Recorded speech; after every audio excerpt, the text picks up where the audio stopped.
Siya, isinulat ni Yonilyn D. Romano. Hindi mo ba alam na minamahal ka ng Panginoon?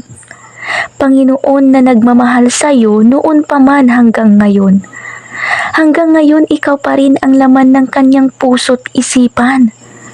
Puso't isipan na hindi ka kayang isuko magpakailanman. Nabighani ako sa pagmamahal niya. Pagmamahal niya na wala sa iba. Wala sa iba sapagkat ay napakatapat niya. Napakatapat niya pero hindi lang nakikita ng iba.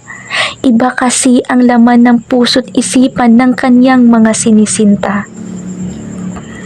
Kay sarap sa pakiramdam na kasama mo siya.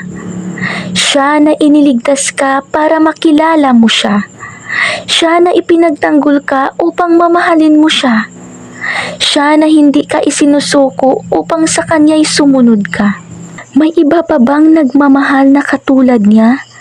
Katulad niya na ibinigay ang sariling buhay upang maging masaya ka. Masaya ka ng lubos kung siya'y iyong kasama. Kasama mo siya na sa iyo'y lumikha. Kaya ngayon pansinin mo ang pagmamahal niya. Pagmamahal niya na matagal mo nang gustong madama. Madama mo ang pagmamahal ng isang napakabuting ama. Ama na matagal nang naghihintay kung kailan ka umibig sa kanya.